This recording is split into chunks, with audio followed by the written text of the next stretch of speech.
All right, we are live. Welcome to a live episode of Budget Nerds. We're doing a little Q&A today, and it looks like we're good. Oh, don't turn that off. There we go. Okay, perfect. All right, hello Ben, everybody.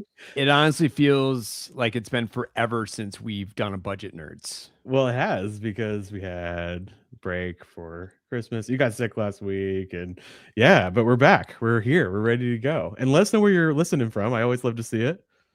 I see Michael Bash here. Your username looks familiar to me, and your profile picture. Michelle Oh, Bash. Michelle. Yeah. That's Yep. right. That's Yeah. right. That's right. She's a I yeah, regular. I see that profile picture. I'm like, I know Yep. you. Yep. Yep. Yeah. All right, coming in now. We got somebody from Michigan, Dixon, Tennessee. Welcome. I'm here in Virginia. I'm here in Wisconsin. Ooh, somebody from Slovakia. Very cool. Welcome.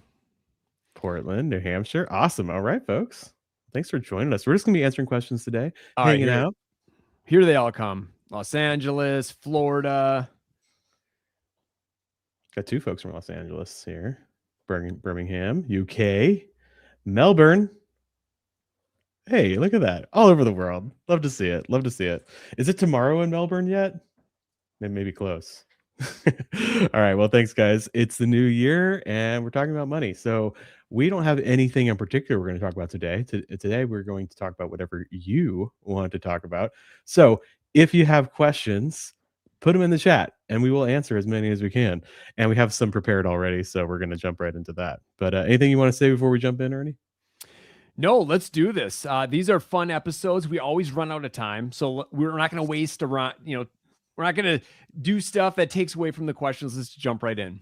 Yeah. Okay. All right. Well, we sent a message on the YouTubes and said, hey, can somebody give us some questions for this? So we got a bunch. And I also went into the fans group on Facebook. Shout out to them. And they always deliver. So yeah, we got lots of stuff. Why don't we start with Edith's question here? I'm going to put it in the chat. Okay. Edith said, YNAB encourages being 1 month ahead before aggressively paying down debt. Way to go, Edith. You got it.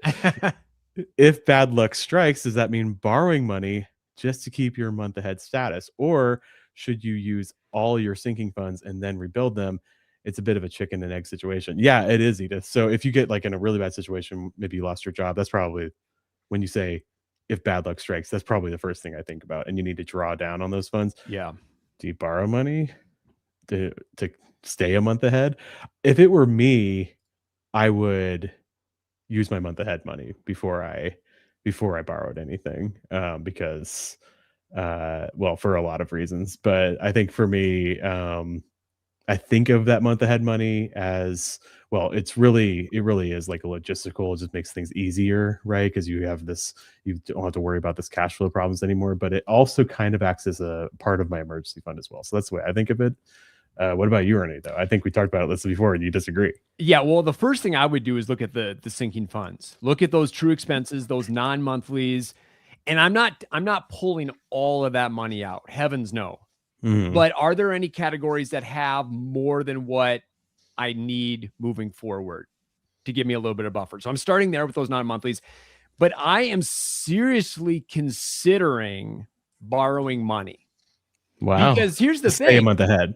To stay a month ahead. Because you said it, being a month ahead is all about ease, making money easy. So if I'm not a month ahead any longer, well, now I've got two headaches. I'm worrying about the paycheck to paycheck stuff. Right. And I'm worrying about this big medical or whatever emergency that just hit my life. And so I feel like I would only compound my money anxiety by taking that month ahead. So I think what I would then do is, well, do I need all of the month ahead? And maybe I stay a month ahead on my monthly bills and I take the month ahead from my non-monthlies and my goals and stuff like that, So I don't know. I would go through all the various scenarios and basically just testing which one helps me sleep better at night. Because at the end of it, it's not necessarily about the math for me. I love that. You make a good argument, Ernie. I don't know. I just don't think I could get there. You know me, like I don't even use a credit card. So like logistically, it would be kind of tough. I'd have to like I don't know what I do. I wouldn't even, it's not easy for me to borrow money because I have to like go and like do the mechanics of it. So it'd be tough. But yeah, but I definitely do all the other things. I would cut back on my spending quite a bit. In fact, I got a blog on how to survive a pay cut since we're talking about a job loss. So if you're interested in that, it's like kind of go through a process of like, okay, I just had an interruption in income. What do I do? You cut back on things, make like a bare bones plan and see how far you can go. And I remember when I lost my job, well, I didn't lose my job. My wife did a few years back. And we had this whole scenario.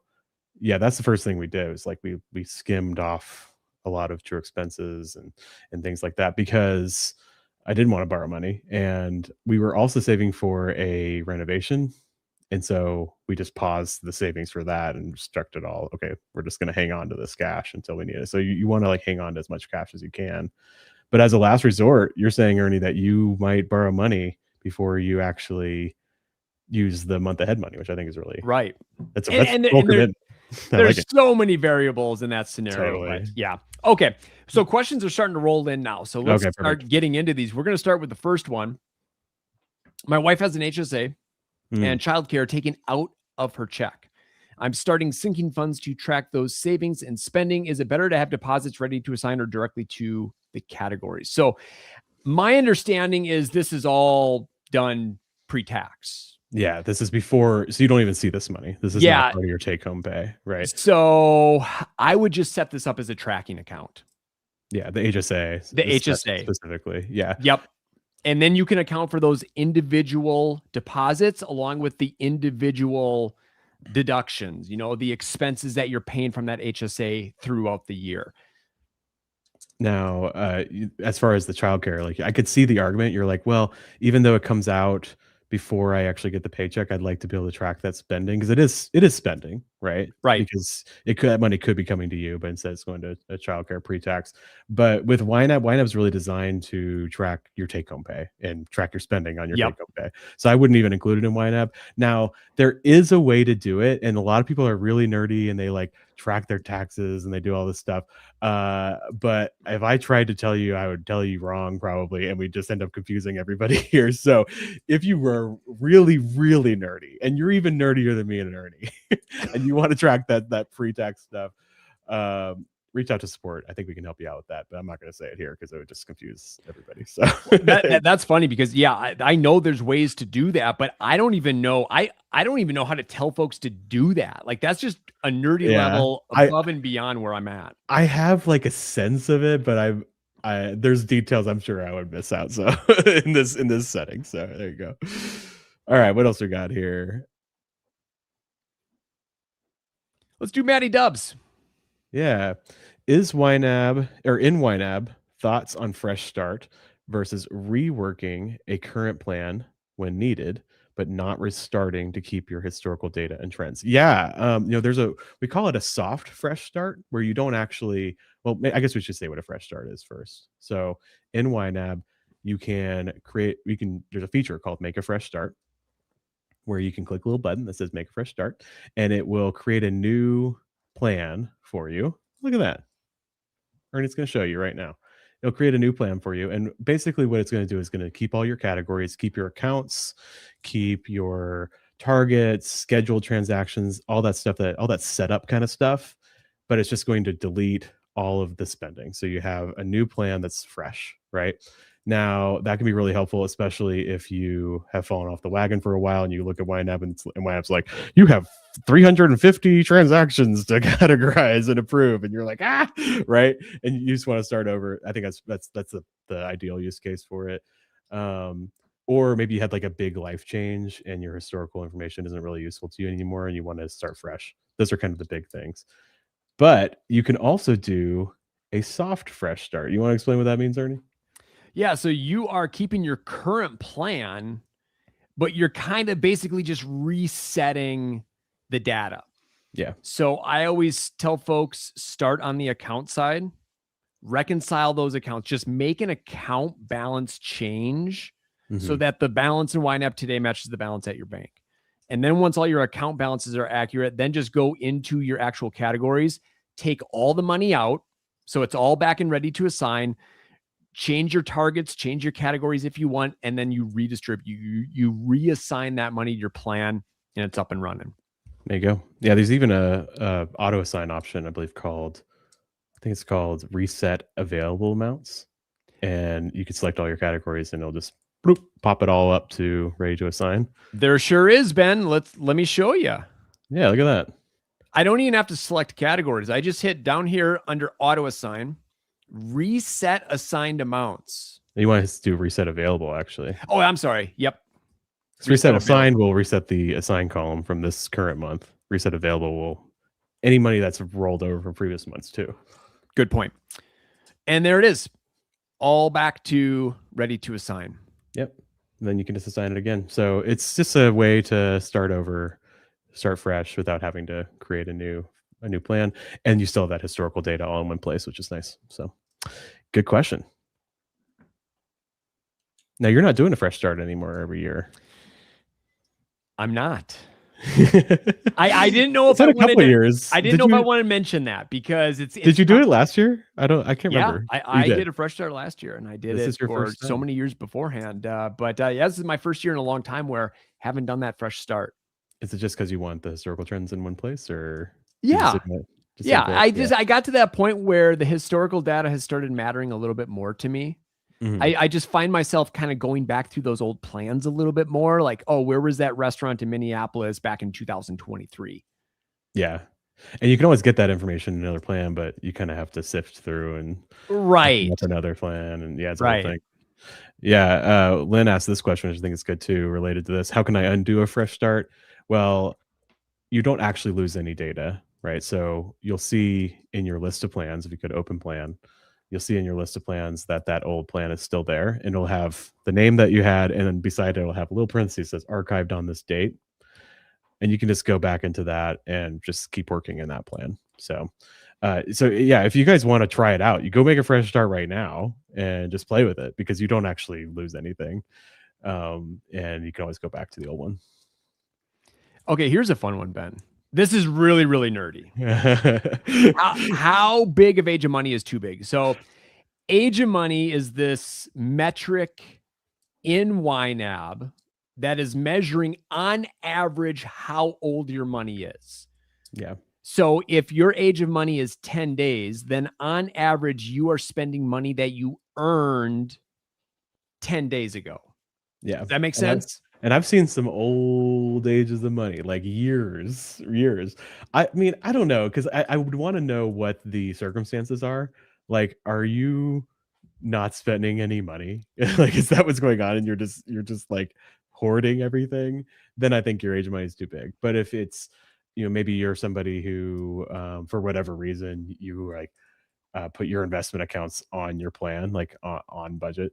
For some reason, that might be why. There's a lot of different reasons why your age of money might end up being really large.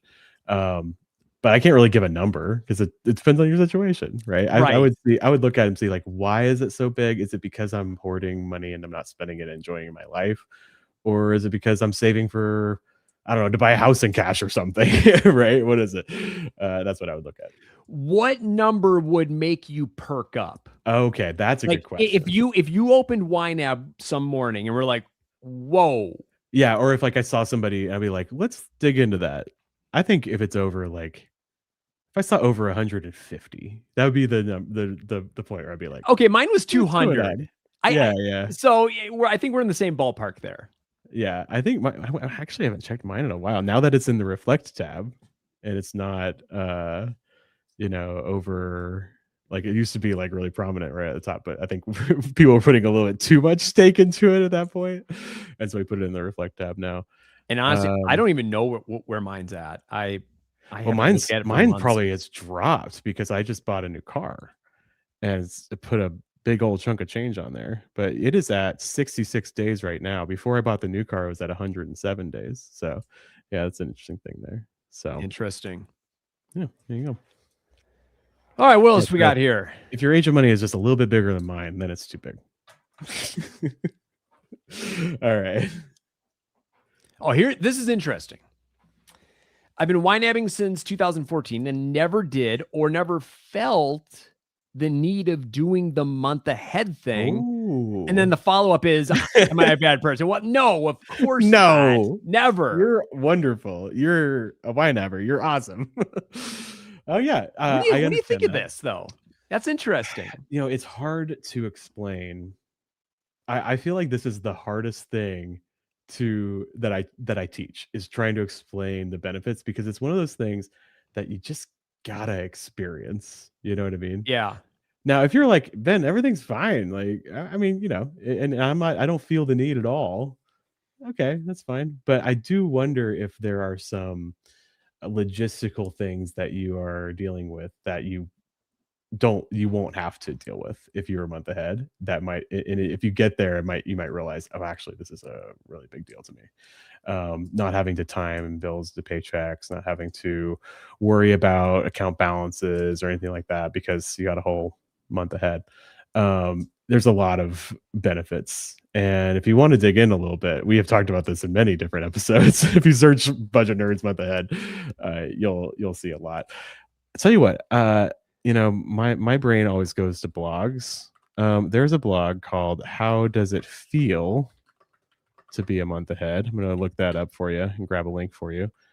We asked people like, what what's the reason? Like, how does it feel to be a month ahead? And got lots of cool answers. So I'll give you that blog, which I think is a really good. Maybe might convince you to try it because some people you might actually have like an emergency fund or something, and you could get a month ahead right now. You could just take the money out of a big old emergency fund category or an account and put it into month ahead in YNAB and try it for a little while. Just like try it for like 3 months, see how you feel. Because it's one of those things, the benefits, it's hard to explain, but when you experience it, you really experience it. And it might be beneficial to do a little digging and figure out why you feel the way that you feel, Yeah. just out of curiosity. For me, I didn't really try to get a month ahead in my early YNAB days because in my gut, like every fiber of my being, I felt like I couldn't do it. It honestly felt like an impossible dream for me. So I just kind of avoided it altogether. But Hmm. that could be interesting just to, kind of peel that onion back a little bit and figure out that why. Well, they actually did come back with said no debt, loss of savings due to retirement age. So yeah, I could see how maybe in retirement you might not feel that, but even though you have retirement savings, you still have this monthly cash flow thing that you're doing, assuming that you're taking a draw out every month. So I do think that there could be a lot of benefits even in retirement. All right. Let's see here. Target's question. Targets. Here we go. With refill up to, if I fund next month early, YNAB assigns the full amount before the real spending happens. If less is spent, rollover causes the category to exceed the target. Expected behavior? Yes, it is. Yes, it is. Yeah, it's kind of there's kind of a software trade-off, software design trade-off thing here, right? Either we tell you to assign too much and you assign too much, or we guess at what your spending is going to be and you might end up assigning too little. And there's really no way around that. It's just either you're going to end up over assigning or you're going to end up under assigning. And so we said we'd rather you over assign than under assign. So that's why we set it up that way. But what I do is, as I have a lot of these refill up to targets these days, I really like that feature a lot for a lot of different categories. So what I do, I do assign money straight to next month. And at the beginning of the month, there's a little focus view called overfunded. And I just hit that and it just shows all the categories that have too much money in it. And I kind of skim off the top any overfunding. And it's a really fun process because I feel like I'm getting a little Christmas present every time. And then I put that money into a little holding category and I talk to my wife about how we're going to use that money. So that's the process for me. Nice. Yeah, I use a similar process, but it doesn't feel like free money to me. We're talking cents. Like Because you got my to amount, dial in. well, the amounts they just change. So it's such a small amount. That's I don't know. Sometimes I don't even bother with that. Yeah, exactly. Yeah, probably one of the big reasons why it's big sometimes is I do that for my power bill, which is like really high in the summer and the winter, and then really low in the fall and the spring. So in the fall and the spring, I still assign that full amount, like the max amount that I might need, and then I end up like getting like a $200 or $300 out of it when I do the reduced overfunding, which is really nice. So it's kind of fun.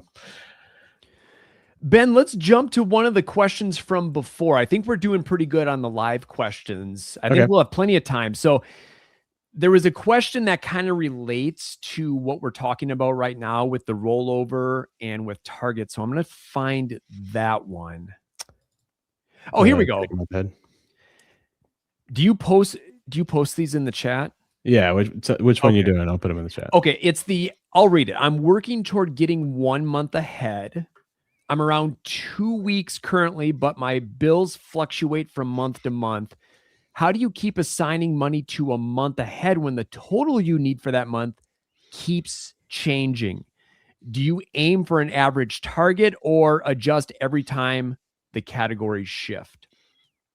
So I will first say that it's okay that the amounts do change. It just means you're assigning different months every single month. So if you can administratively keep track of that, it's not going to be a problem in YNAB. But I try to normalize the months as much as I can. So if I can get to that average amount, that's what I'm going to do. And that's exactly what I do with my heating, my electric and gas. In the winter, we pay a ton. In the summer, we pay next to nothing. So I figure out how much on average do I need to put into that category every month. And it stabilizes it really, really well. So in the summer, I'm filling it up. And then in the winter, I'm spending down that surplus, but I'm always assigning the same amount. Yeah, it's interesting because I used to do it that way. But like I just said, the way I do it now is I just assign the maximum amount that it's ever going to be throughout the year. And then at the beginning of the month, I remove any excess, right? So yeah, I think just try to find a way to stabilize the month for those variable bills, and base your month ahead money on that. And for most people, it's gonna fluctuate. There's not a lot of bills that are like this. I mean, I'm sure I'm sure any of you guys could tell me a situation where it does change a lot, but for most people, it's only going to fluctuate a few $100s. So it's not like it's going to be huge. That might not be the case for you though. And in that case, you might want to have a special conversation with support on that. All right, convert alert. Hey, welcome. Just downloaded YNAB in December. Had my first monthly transition and I'm hooked. Hey, let me see it. That's why you get 34 days and not 30 days. Everybody's like, why do you do 34 days? What a weird number. It's like, because even if you start on the first, we want you to see that monthly transition. That's a big moment for a lot of people. Yeah, I thought I was going to dual maintain my envelope software, but nah, I'm a convert. Hey, love to see it. Yeah, doing two systems at once, it's just a pain, you know? Did you maintain two systems for a while? Well, when I was using YNAB 4, before we launched the subscription version, right, that we have now, I was the same way. I was like, I don't know about this, because I wasn't a YNAB team member at the time. I was just a customer. So I was just like, oh, I don't know about this. I'm gonna do both for a little bit.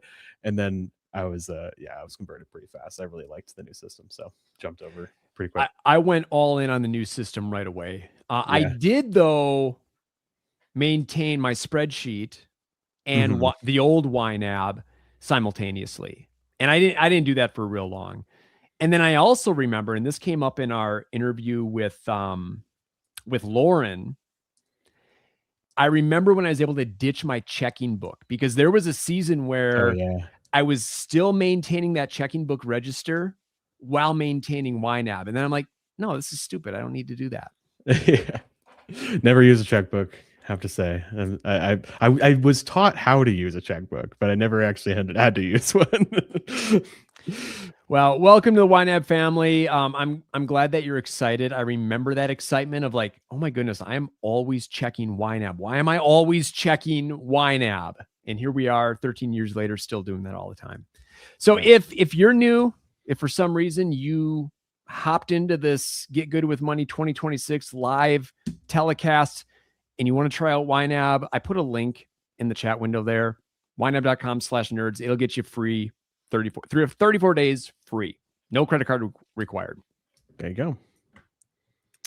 Oh man, I really wish I could tell you so many things. What are some YNAB features in the works right now? We do not do a whole lot of talking about what's coming up because software development is hard and things change all the time. Sometimes stuff gets developed and it gets pretty far along and we do testing on it and it just like doesn't work and we have to scrap it. So that's why I don't want to tell you too much right now. But as just suffice it to say, we got some cool stuff in the works here. And speaking of features, will there ever be a biweekly target option? It would be so nice. Honestly, I have no clue.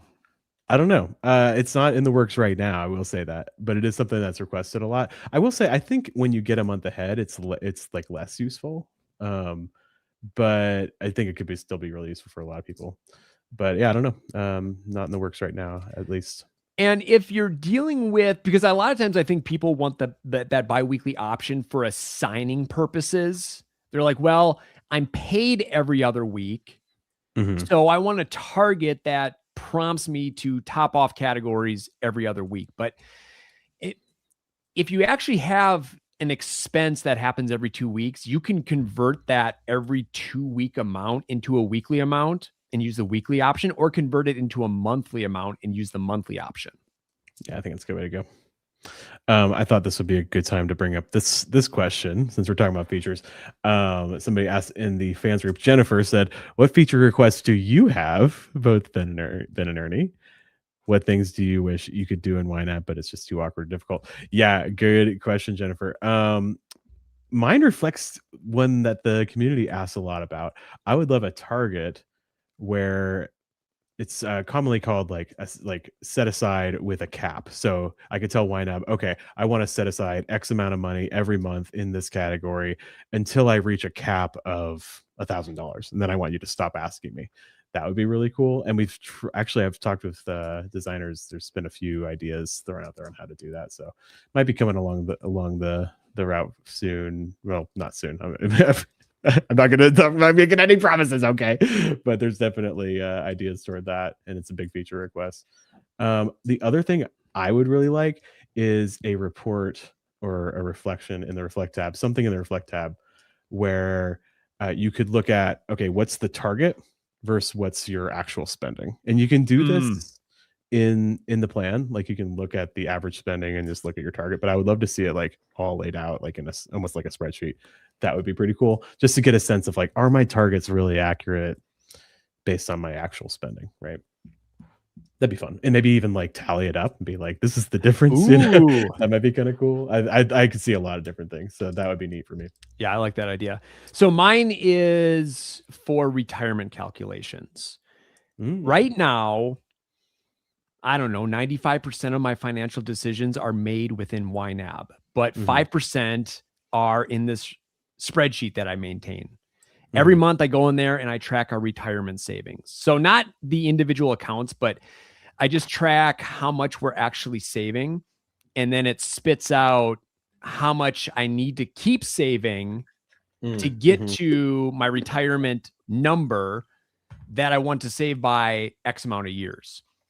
And I just think it would be really, really cool if we could do all of that retirement number crunching right there in YNAB. That would be the ultimate thing. Well, a lot of people talk about this. We have the loan planner, right? Yep. And a lot of people, I've seen this request a lot where it's like, what if we had the loan planner in reverse? So it was like your savings planner, and you could kind of do a little sandbox in there, and you could put in your interest rate at your savings account, and you could do the same thing with retirement, right? It'd just be like the ultimate savings planner. Yeah. So I think that'd be cool. We could kind of get both those out of that. And then I could ditch that spreadsheet and I could just, all my financial decisions are made in YNAB alone. I would love the simplicity of that. Yeah. I remember when Cost to Be Me came out this past year, I was able to ditch a spreadsheet because I used to have, anytime I wanted to make a big change to my targets, I would create a new spreadsheet and I would like put in all the target amounts and get like a total of the targets, and then I can make changes. Now I have Cost to Be Me, so I can just play with it in YNAB. And yeah, so anytime we can get any financial decisions out of spreadsheet land into YNAB, that'd be great. All right, Ben, you want to tackle a reconciliation question? Oh, sure. Reconciliation question. This I is reckon. this So is go ahead. from Real Men Budget. Okay. They're a YouTuber. Oh yeah, that's They right. they Yeah. they do YNAB budget with me. So hey, I welcome. love anything like that. Yeah, I check out It's those so fun videos to all the see like time. what real people are doing. I know. I All right, love them. I love them you too. wanna read this one? Sure. I reconcile my balances, but I don't actually do the reconcile button stuff. Ah, interesting. If Mm, I regularly track my balance for accuracy, am I messing anything up in YNAB backend this way? no, I don't think so. No, you're not messing anything up. You are reconciling. I mean, you're making sure that the account Right. balances match. I think it might be nice for you to use it just because well, really, I think the main thing is it kinda just creates like a stake in the ground. Like, this is the point, this is the date where I last reconciled, so I know how far back to look if there's a problem, right? Which is nice. Right. But yeah, I think you're fine. If you're reconciling and you don't wanna use the feature, I don't see why not use the feature. It does all sorts of fun things, I like think I think it scares people sometimes. well, it is kind of a big scary button, I get that. Yeah. Yeah. But you can It always hit it and then undo it if you don't like it. that's true, yeah, go on the web app and undo, if you wanted yeah, just give it a try, see if you like it. One thing I really like about it too is you can filter out reconciled transactions from whatever ledger you're looking at, whatever account you're looking at. And that's really nice. Just kind of gets rid of the clutter a little bit. So you might like that as well. And here is the other piece. I think this is still true. It's kind of like a safeguard that is put in place with reconciled transactions. And this is for the folks who have linked accounts. If something weird were to happen with a linked account, say, for example, for some reason, all of a sudden your bank starts importing, duplicates. And like Mhm. just one day you wake up and there's like 100 duplicate transactions in your account register. My understanding is that the reconciled transactions kind of stop direct import from importing anything else previous to that date. Oh, I didn't know that. Okay. Right. So if I had reconciled on January 1st and then there was some sort of malfunction with my bank connection, it would like basically stop the transactions from December 1st and I wouldn't get all those older ones back in 2025. Right, right. Oh, interesting. Okay. I think that's still in play. Yeah, that might if that's still in play, I guess that would be the only like back end thing I would think of. Right. Yeah. Okay. Oh, this is interesting. John said, I've been hoping for progress bar toggling at the category level. No need to know progress of my mortgage payment. Yeah, that's a good point. Cause like those progress bars, you can see they're all or nothing. So maybe like, I don't want to see this one, but I do want to see that one. That might be nice. Let's see. This is a good question. Man, we're getting in the weeds. I guess this is budget nerds. This is what it's for, right? Said when a target is snooze, the cost to be me doesn't total doesn't change. I can't talk today. Any plans to show how much of that amount is snooze in the same area? No, I don't think so because it's a design choice. Cost to be me is really meant for planning your total targets, not like on a monthly basis, if that makes sense. So it doesn't change when you snooze a target because it's not about what it is this month. It's about what it is really compared to your income more in the long term. So that's really the goal of it. So I think that's the reason why it doesn't change there. But might change your mind one day. My mom just retired and I helped her set up her first budget in YNAB. Awesome. It's been a huge shift for her to budget. Do you have any advice on how budgeting with YNAB might be different for recent retirees? Ooh, that's really good. I feel like I've been hearing from a lot of people that one of the biggest struggles when you first retire is switching into spending mode. Like you've been spending your whole life saving this money. And so turning around and drawing up from that money and then spending can be really scary. Right. So I think it could be really helpful for someone in retirement to really be specific with savings goals. Like if you are trying like don't just have like a generic savings category. Think about what you want to spend your money on and any like contingencies that could come up. Set money aside for those things so you can really see, okay, I'm going to be okay and I can safely spend. You know what I mean? Because I think the goal there is to really shift from the savings mode to the spending mode. So if you can really see and like kind of touch that nerve of security by just proving to yourself all these specific things are taken care of, breaking up the generic savings categories, I think can help a lot. There's a blog. I'm just a blog guy today.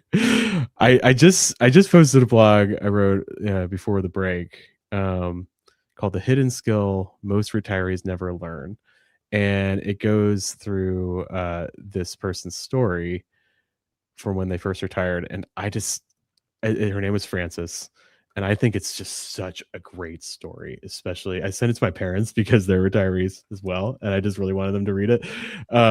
So yeah, I think you should have them read that. It might give them some ideas, and yeah, it's just a sweet story, and that's what she did. Is she really proved to herself, oh, I can safely spend. I don't have to be worried. It's really cool. All right, I do something wrong with my yearly category targets. It doesn't always reset for the next year after the money is spent for the year. What is the trick? Yeah, I don't know, Ernie. Because I know the problem, but I don't know how to articulate it. But you teach workshops, you should know, right? I think so. The money needs to be spent in the final month of that yearly target. Yeah. So, if you have like a Christmas target, the end date needs to be December. Yeah. Otherwise, it'll like create a new time period, and if you spend the money in that new time period, it's like, oh, you're good, you spent the money, and so you don't need to assign anymore, and it gets a little confused. So what I would do is I would just delete the target and recreate it, and be sure that you set the end date for the actual last date that you're going to do all the spending there. Right, because I think people are like, oh, I want to have this ahead of time, so I'm going to set my Christmas target to November. And so then they have all their money in November, and then it rolls over from November to December, and that's when the reset happens. And then YNAB says, okay, we reset, but you have all the money that you need. Yeah. And so we're not going to prompt you to fill anything up more in December and then in January as well. Yeah. So I would set that for December. You're done spending in December. Then in January, on January 1st, that's when it rolls over and resets. Celia here is a YNAB coach, YNAB certified coach, and one of the admins of the YNAB fans group over on Facebook. So thank you for that, Celia. And so she answers this question all day, every day. and she is the queen of brevity. She really is. So there you go. The target date is the reset date. That's a really good way to say it. Just set the target date for the date you want it to reset, not necessarily the date that you're actually going to do the spending. So that helps a lot. All right. Let's see what else we got here.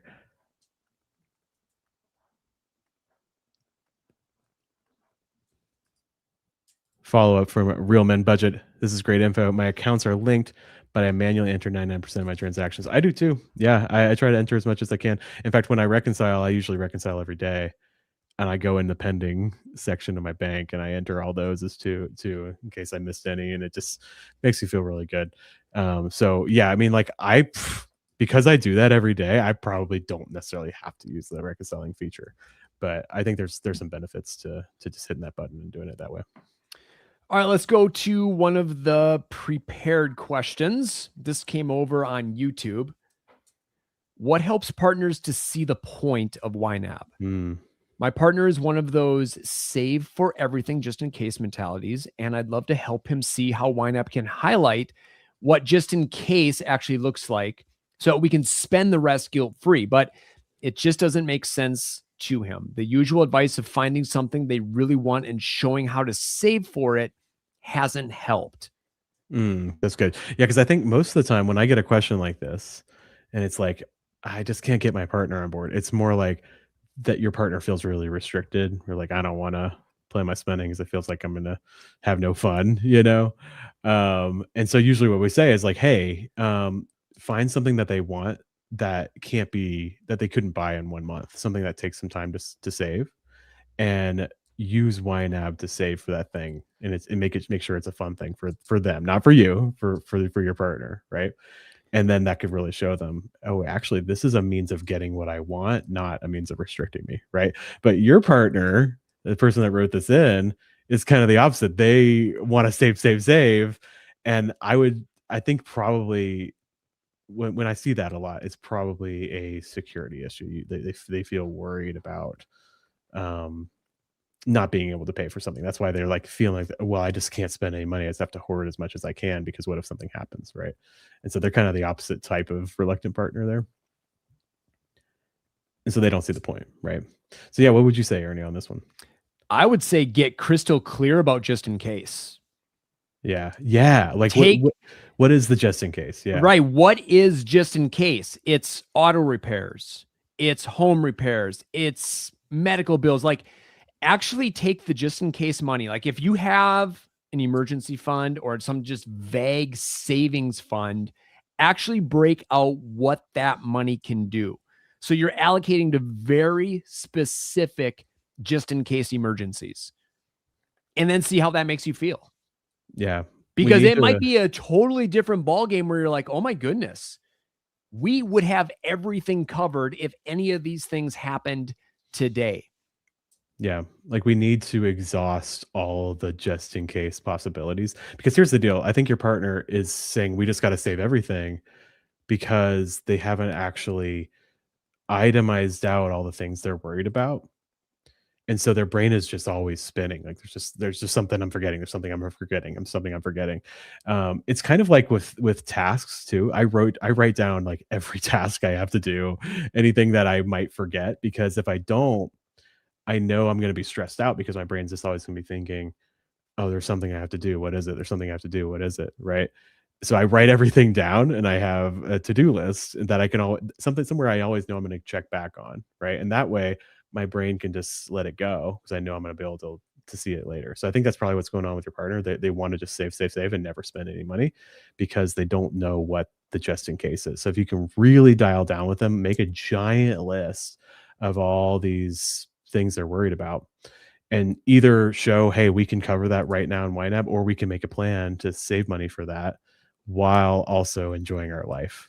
Because ultimately, money is meant to be spent. It's meant to improve your life. And if you're just saving for the sake of saving, that's not good money management. It's not a good way to live, and you're doing yourself a disservice ultimately. So I think try to really dial that in. That would help. And I would go as far as running some fake scenarios as well. So what would it look like if we had a $2,000 car repair? What would it look like if we had a car repair, home repair, and a big vet bill all in the same week? And actually enter those fake transactions, watch the money leave the category, and then see where you're at. Yeah. I mean, I think you might realize we actually have more money than what we think we do. Yeah, and the way you phrase it at the beginning, what helps partners see the point of YNAB, I think that'll show them the point. The point of the YNAB for your partner is to prove to yourself that you're gonna be okay. All these just in case things are covered, and now you can breathe and you can actually spend money and enjoy your life.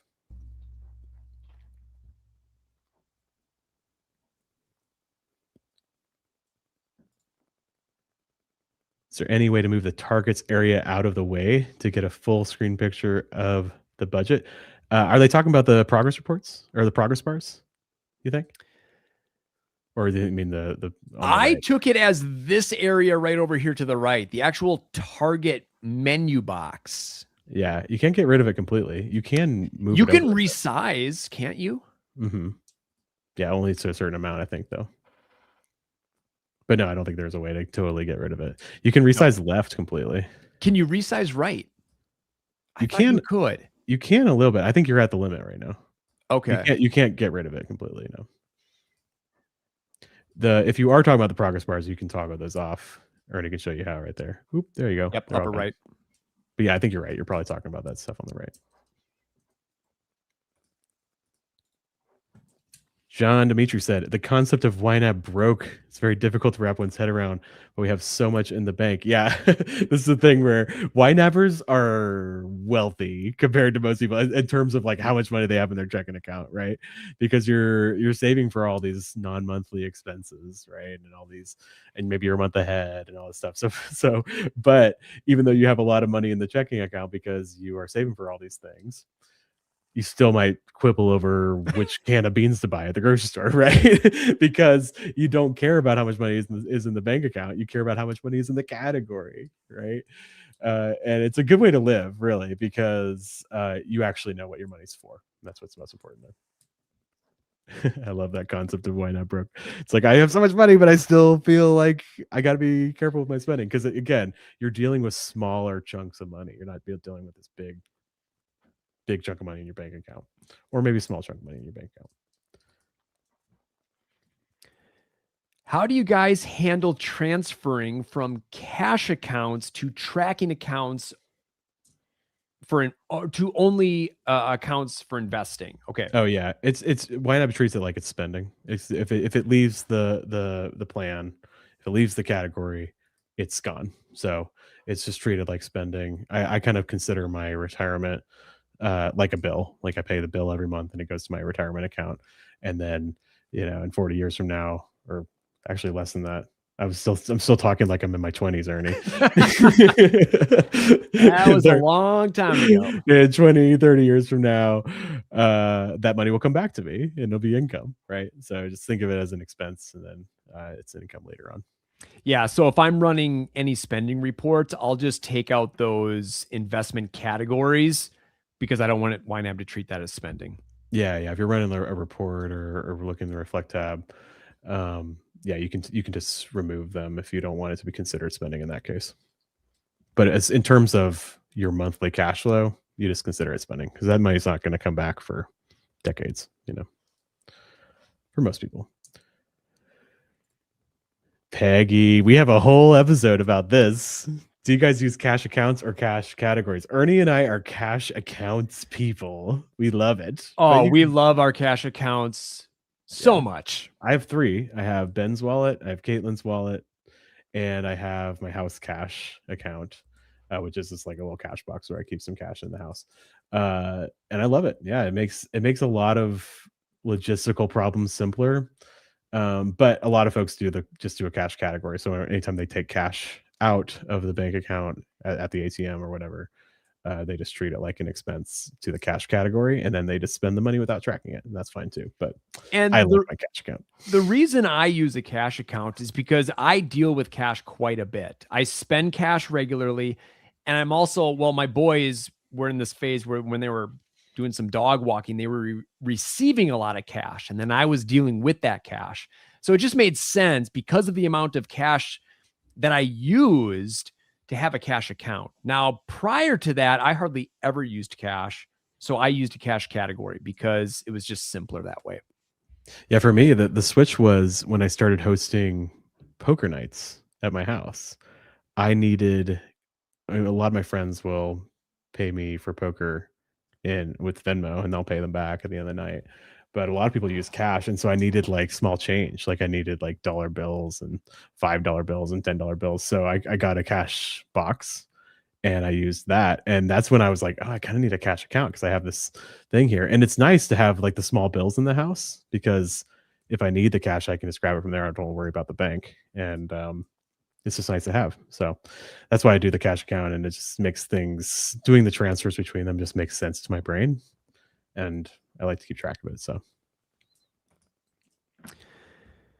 I've been YNABing for the last 2 months. I even appeared on your Instagram post. Hey, and welcome. I am already a month ahead and saving so much money every month. Literally in 2 months, I no longer worry. Hey, wow. Love to hear that. That happened fast. Doesn't have that fast for everyone, but for some folks, big difference right away. I no longer worry. That's what it's all about. We're all about getting rid of money worry. And you did it fast. I love to see that. That's so great. Here's a question. if all of your targets are set aside another, will anything ever show up as overfunded? I don't think so. No, not automatically. If you happen to put more money in that category than you told YNAB you wanted to, then it would. But otherwise, no, not automatically. Good question. Yeah, I don't think so. I'm trying to think. Yeah, no, I don't think so. Only if you actually overfunded it. Right? Maybe you fat fingered something and put too much in there. Let's see what else.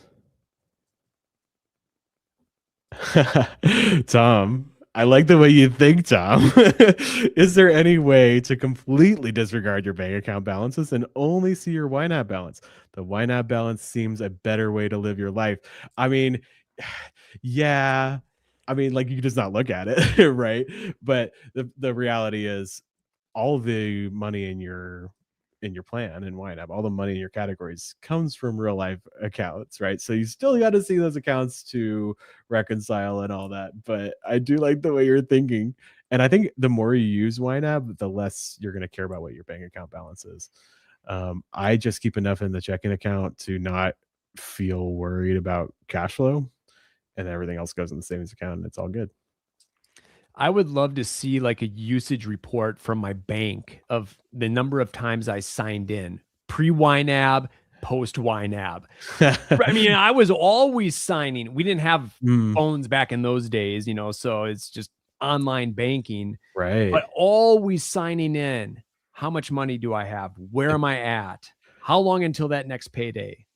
Yeah, because I was thinking like, oh, it might actually be more with YNAB because I reconcile every day, so I'm logging in once a day, but like that's all. And before YNAB, yeah, I think I would just have to be checking the bank account all the time. I probably do it multiple times a day. So Well, and with that reconciliation direct import feature, it's true. I You don't don't even even have to sign in anymore.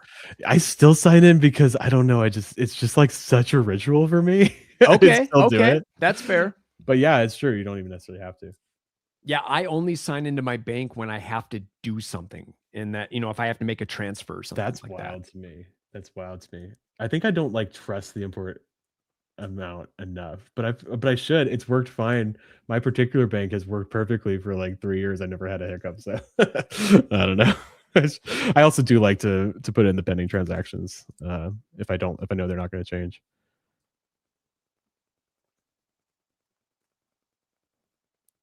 Somebody said, "Can you set a cap on set aside in other categories?" No, you can't yet, but that's a super common feature request.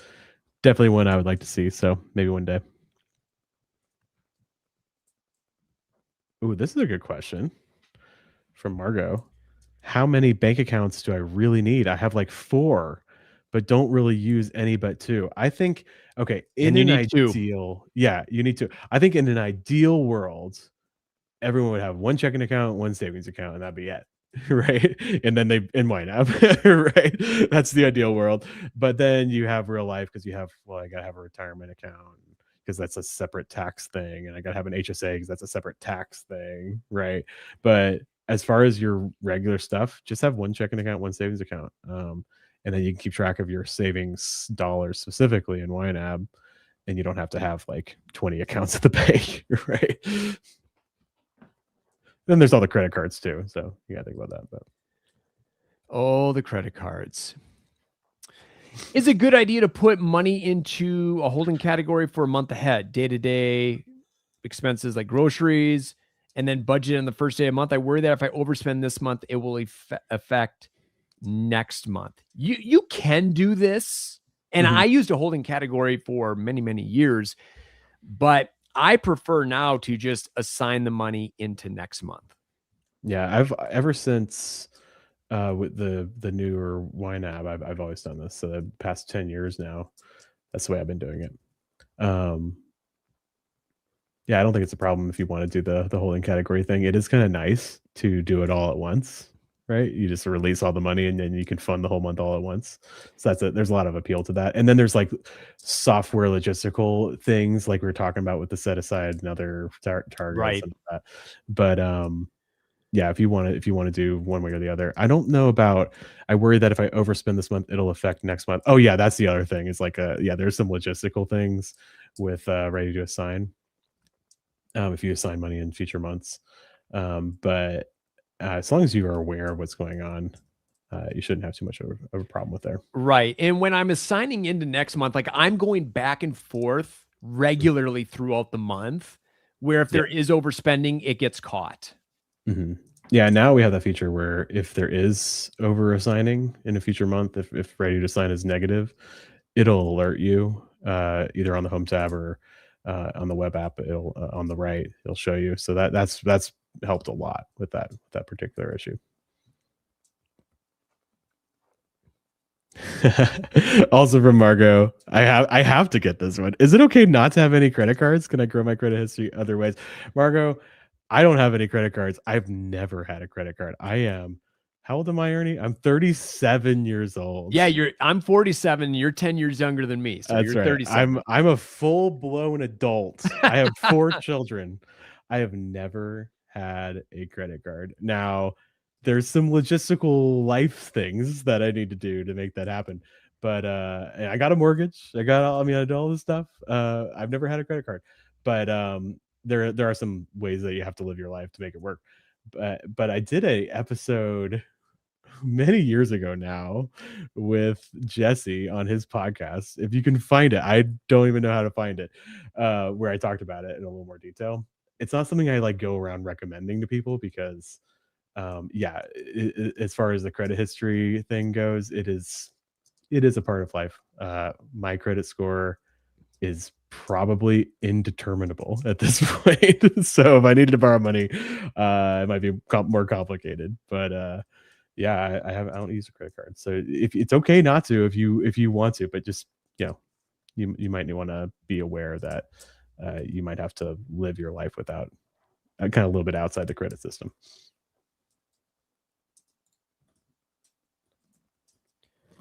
Let's go to one of those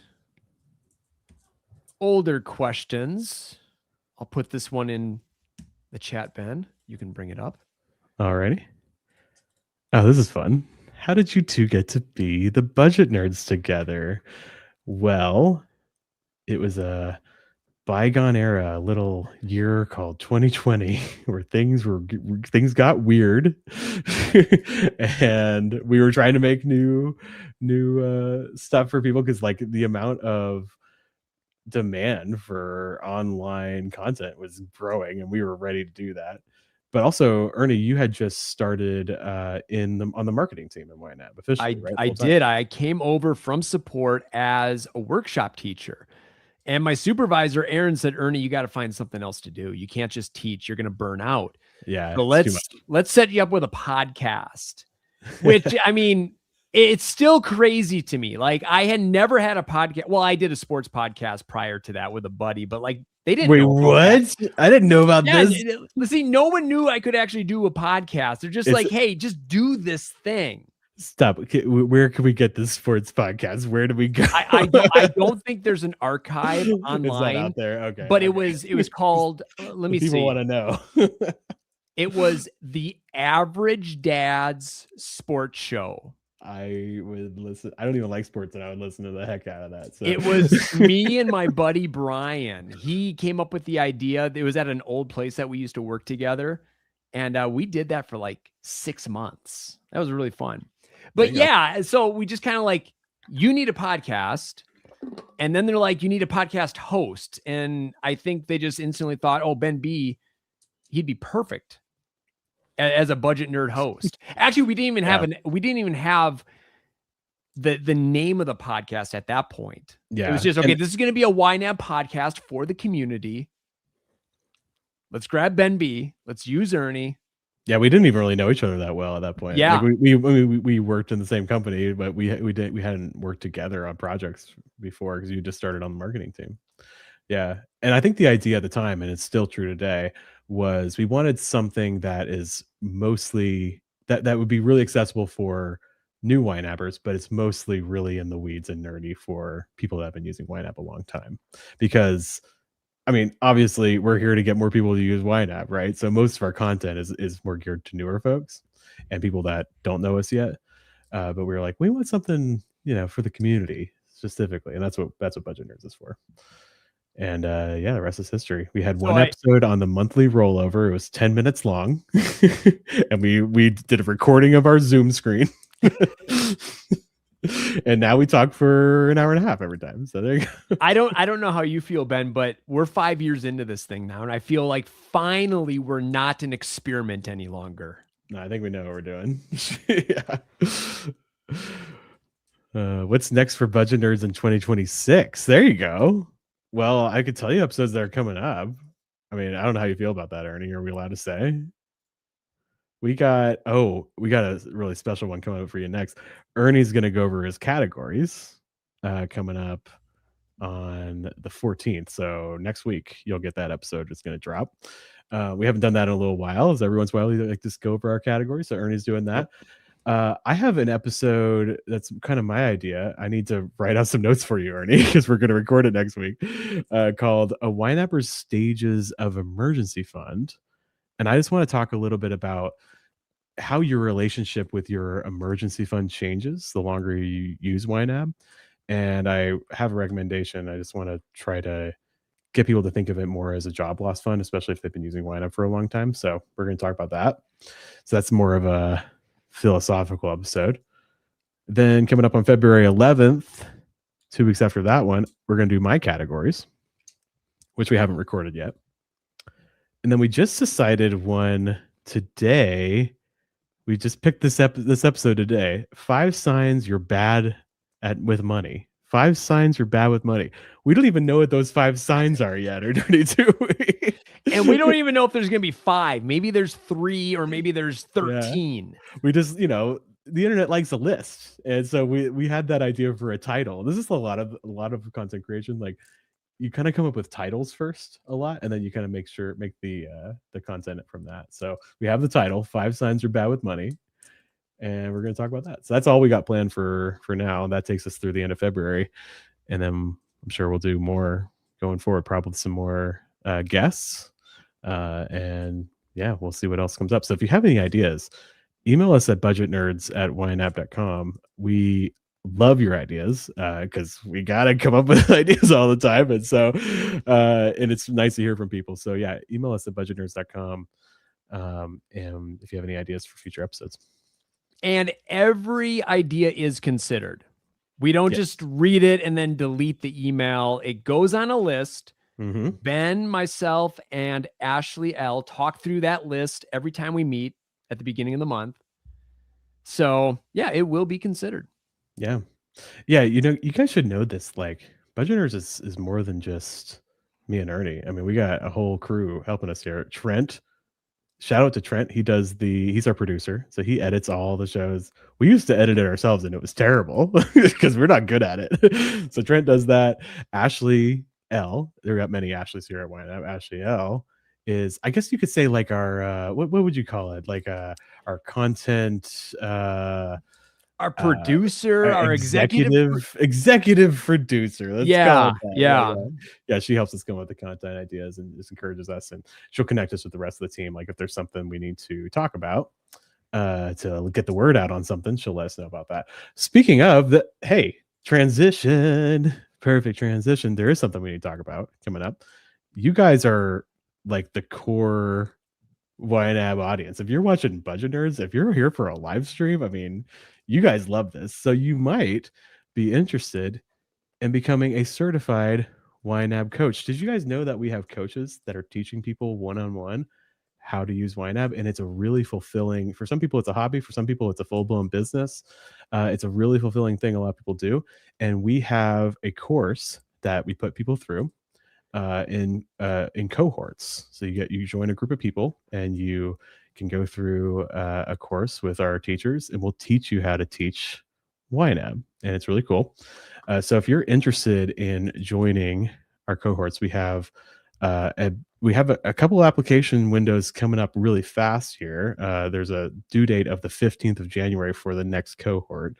So if you're interested in that, go to ynab.com/coaching and click the little get started button there.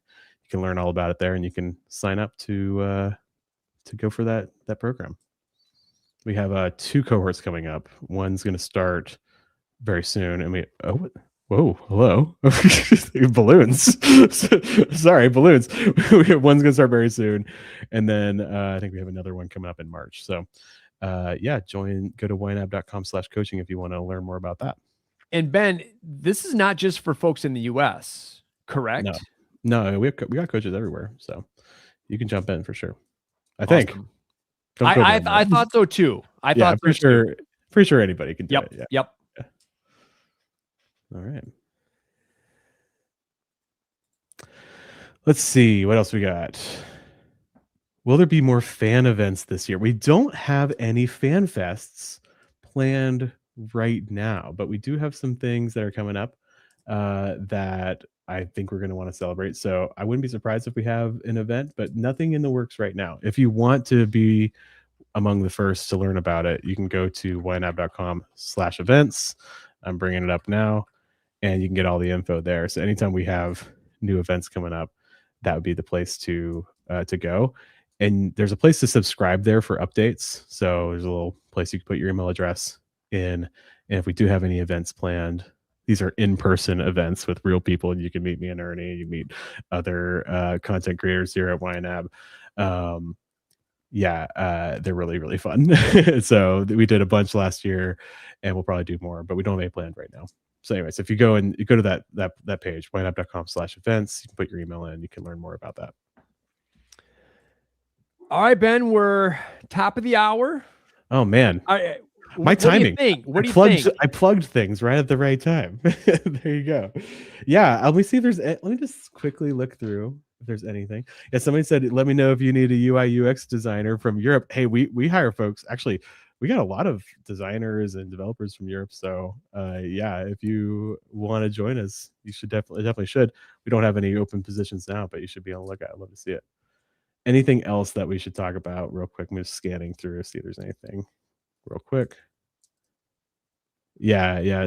Silver Ben, you asked about Fidelity. I would reach out to support on that one because it might depend on your location and all sorts of other things there.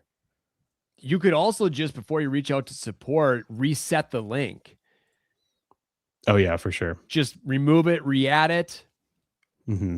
And actually, don't they have a reset button? Yeah, I think we've made that easier recently, just making the reset process a lot simpler. So you can try that out. But yeah, any direct import issues, there's some troubleshooting things you can do, and then reach out to support and help us. We could help you out there. All right. Well, I think that's about it. I always hate to leave live events. I'm always so sad to leave because I like hanging out with people, but I think it's time. Yeah, there's a reset option now. Yeah, it's pretty cool. So, all right, guys. Well, it's 2026. It's a new year. Is this the year that you get good with money and you stop worrying about it? A lot of you already have, right? Like one person who said in 2 months, they no longer worry about money. Love to see that, right? So be like them. If you are anxious about money, if you're worried about it, you don't have to live this way. YNAB can teach you how to get good with money. And then you don't have to worry about money ever again. So if you haven't already, go to ynab.com/nerds. That'll let them know that we sent you and sign up for a free trial. Now's the time. Give it a try. I think you're never going to regret it. Okay. You guys keep asking questions I want to answer, but we got to move on. All right. We'll see you all later. Thank you guys so much. And remember, our next episode drops next week. That's right. So you won't have to wait super long for the next one. Yep. And if you want to listen to this one again, I think we're going to have a recording on the podcast feed coming up soon too. So there'll be more. All right. We'll see you all later. Happy YNABing. See you, folks.